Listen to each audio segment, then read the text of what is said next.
Good morning, Tipsiers. Ranger Dave coming at you from almost 7,000 feet of elevation here outside of Colorado Springs, Colorado. We have a great video for you today. Our featured trail is a part of a trail that I have a real passion for. It's a part of the Colorado Trail. On the beverage front, we have a whiskey that I also really enjoy. It's Tin Cup Whiskey outside of Denver, Colorado. So sit back, relax, pop open a cold one, and let's get to work.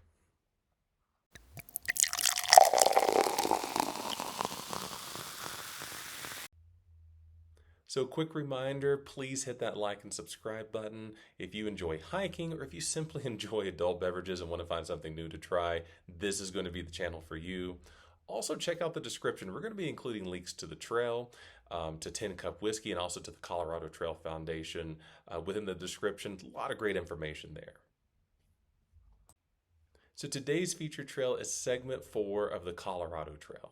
The Colorado Trail is going to get its own video later this week, detailing out what the trail is, how to tackle it, what are some pro tips if you're going to decide to hike either parts or all of the Colorado Trail. We're just going to focus on segment 4 for today. So segment 4 is outside of Bailey, Colorado and Jefferson, Colorado. It's 16.6 miles long. You gain a little over 3,270 feet of elevation. If you look at AllTrails, it's rated as a hard trail. In my experience, it's more of a moderate segment of the Colorado Trail. So there's some parts that are more rolling hills, especially in a meadow. Early on, you have some elevation gain that it isn't too steep, but in the middle is what we affectionately call the beast. You gain the lion's share of elevation gain right in the middle of the trail, which comes to pro tip number 1 for the evening. If you're interested in hiking this trail, just realize you don't have to hike front to back. You can actually hike this trail in reverse. The nice thing about many of the segments of the Colorado Trail is that they begin and end at trailheads and parking lots. There's a trailhead and parking lot at the beginning, there's a trailhead and parking lot at the end. So you can actually start at the end, work your way backwards, and instead of going uphill, you're going downhill for all of that. I've hiked this segment multiple times both ways, enjoyed it both ways. And so if you want to hit that easy button, just realize that's an option. Also be aware there's a handful of really great campsites on this segment of the trail. So we actually camped at the very end of segment 4, beginning of segment 5. We were able to drive up and camp right on a stream. It was gorgeous. But there's a handful of campsites actually on the trail. Some at the beginning, some in the middle, around the Meadow area. And so if you're one of those people that like to strap on the backpack, get a little seclusion, and find a campsite that maybe no one else will be at, this is a great segment for that. This is where the Colorado Trail data book comes into play. That'll be a part of our dedicated video. But just know if you're near Denver and you're that type of person, this is a great option for you. Now for today's star of the show, our featured beverage, Tin Cup Whiskey out of Denver, Colorado. We're not going to be one of those channels that cracks open a fresh bottle for each of our videos. We're here to drink, and my goodness, we've been enjoying this whiskey so far. So Tin Cup is a blended whiskey. It's made up of a high rye bourbon out of Indiana, mixed with a small batch single malt out of Colorado and cut with Rocky Mountain water. And I really like it for a handful of reasons. The first of which is I really enjoy the smoothness and the taste profile. Really like the pepper notes that the high rye bourbon gives this whiskey. Along with it's just really smooth to drink, especially for the price. That's the second reason. I got this handle here in Colorado for under $45. If you look, you can do that. In other states, I've seen it maybe around $50 a handle, but it's just really reasonably priced. Finally, it's widely available here in Colorado, so easy to find. Many bars carry it. And then I've also seen it at a handful of bars in other states as well. So the tasting in today's video was a fun one. Anyone who's lived any amount of time in Colorado knows 2 things about the weather. The first of which is we usually have great weather, over 300 days of sunshine per year. But the second thing you know is weather can change quickly, and that certainly played a role in our video today, especially with the whiskey tasting. I'll just say it made it fun and interesting. Also, we hiked at the end of May this year. So we camped out on May 27th. We did the hike on May 28th. Again, usually a gorgeous time of year, but the weather can be a little tricky, and that played a role in some of our experience as well. So I'm just going to continue to enjoy my cup of coffee this morning. I hope you sit back, relax. I hope you're having a cold one. And just remember to enjoy the video and live life long, loose, and full of juice. I wish this was whiskey already this morning. Good evening, fellow tree liners, tipsiers. We have to come up with some sort of term for the people who enjoy our channel. Coming at you from about 8 to 9 miles east of Jefferson, Colorado. We are setting up camp right at the junction of segment 4 and segment 5, where segment 4 ends and segment 5 begins.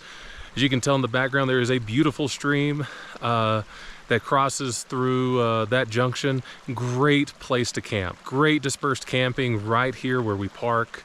Also, if you hike in maybe 2/10 of a mile, there's multiple spots. Just an amazing place. If you're in the area, you want to just get away, camp in the national forests, highly recommended. Might need a vehicle with good shocks and a little bit of clearance. There is a rough road to get here, but other than that, it's a pretty easy drive from Jefferson, Colorado. Should be a great day. We've had great weather today, carrying into tomorrow. So it started off really sunny. It actually became overcast and about 65-70 degrees, which is perfect. I hope that happens tomorrow, especially when we hit that meadow. I will take all of the overcast weather, but warm weather we can get. One wild card, I'm going to pan this way and hopefully you should see some snow. So about a week ago, we had about 18 inches of snow hit this region. About 12 inches where I live, but 18 inches up here. As you can see, most of it's melted, but I hiked about half a mile up the trail today and there's still quite a bit.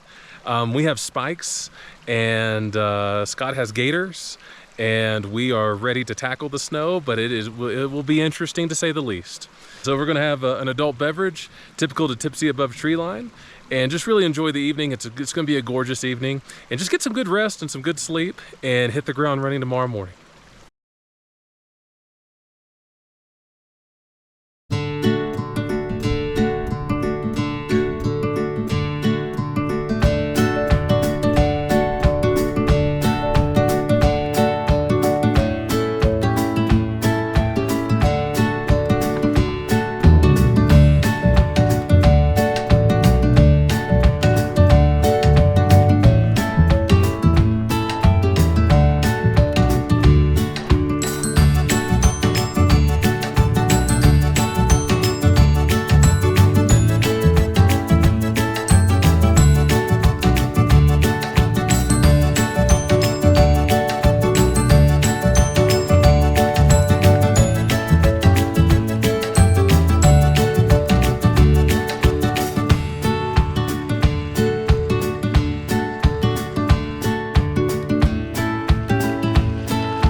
Well, we made it to Craig Creek, about 4.5 miles in. Beautiful area. You can hear it in the background. Just a trickle right now. Kind of surprised. I thought there'd be a little bit more water with all the snow. You can see the snow in the back. So we're going to stop and rest and maybe have a Pop-Tart and then start the climb, start the beast. But get a little fuel in us before we do it.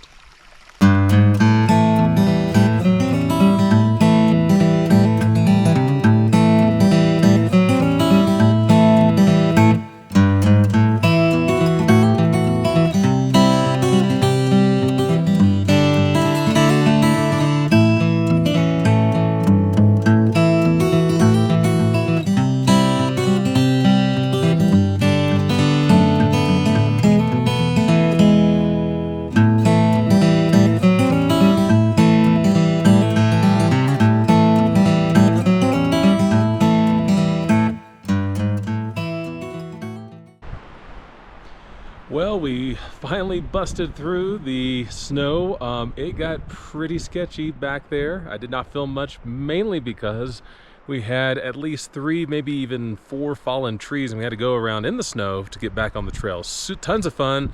We've now broken through that. Looks like that the meadow, the long meadow, is maybe about a mile away. So looking forward to getting in that, getting in some sun. And I think at some point during that, we're gonna have our whiskey tasting, so stay tuned. So we finally broke out a tree line and made it to the meadow, and my goodness, is it amazing.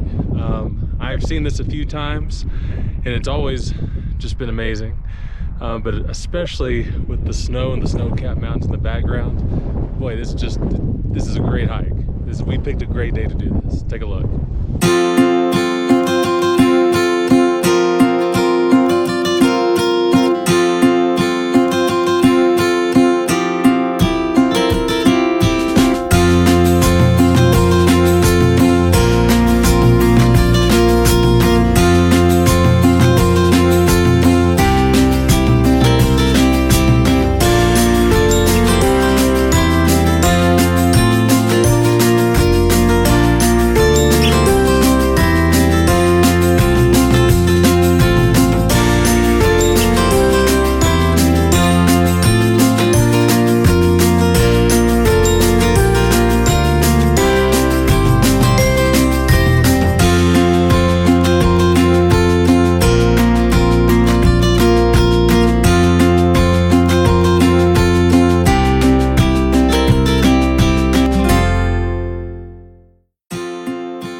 Go ahead and tell me my hat's not sexy.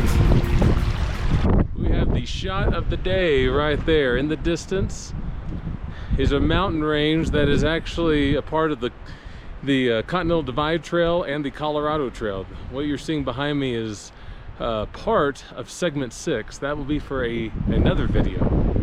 Great trail, beautiful hike, long, over 30 miles. In any event, it's also a little windy up here, which is great. And we have a little snow. Our friend Snowpack returned. In any event, we're gonna take a moment and have a beverage and celebrate knocking out most of this trail, at least the hard parts. It's all downhill from here. So stay tuned and we'll be right back with our beverage of the evening. And we're gonna have an adult beverage in celebration of the hard day's work. Boy, I'll just say this, that was a hard day's work. That was a lot tougher than I thought it was going to be. Yeah. The snow, I don't even know if you could say this on video that you post online. It was a bitch. It was absolutely a bitch.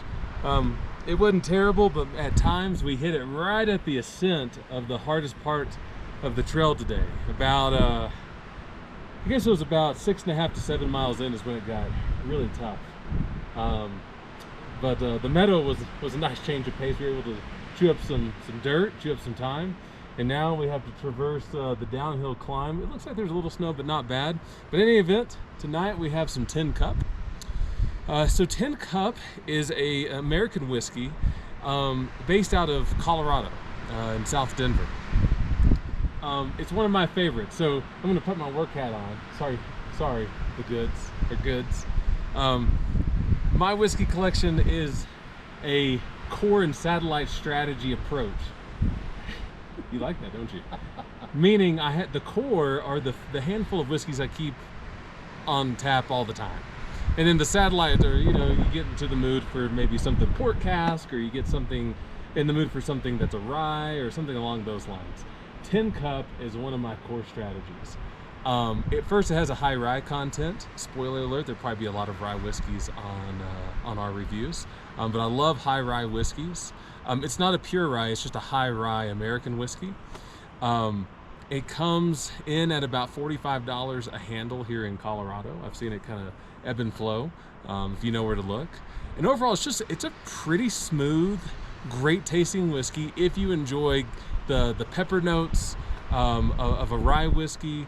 If you enjoy kind of a drier tasting, it's not very sweet. If those are for you, this is a great choice. And to top it all off, whenever you buy a bottle, you get one of these shot glasses. Don't ask me why I have 2 or 20 at home. Might be because it's a part of that core strategy. But in any event, cheers to a great day of hiking. And we're certainly going to enjoy this. And here's to living long, loose, and full of juice. Yeah, that's good. Love it. Yeah. Good pepper notes. Kind of a drier whiskey like I had mentioned, and it's just smooth. For the price point, it is so smooth. You can find it anywhere. They have a few different offerings. The name Tin Cup actually comes from an abandoned town in, I guess you would call it Central Colorado. What would you call like yeah. Salida and Leadville and all that. Central Colorado, is that fair? Mm-hmm. So there's an old mining town that was called Tin Cup. In fact, there's a Tin Cup Pass. You actually intersect Tin Cup Pass. Boy, this wind's great. You actually intersect Tin Cup Pass on the Colorado Trail, but the whiskey gets its name from that town and how the miners used to fashion shot glasses out of metal that they had, and the distillery actually took that and made it their own and named the whiskey after that, which is pretty neat. It's a part of Colorado history. Boy, you know what? This wind is also a bitch. Scott, anything to add? Or goods? Goods. No, this is great, man. Thank you so much. Hey, thanks for coming out today. Oh yeah, it's great.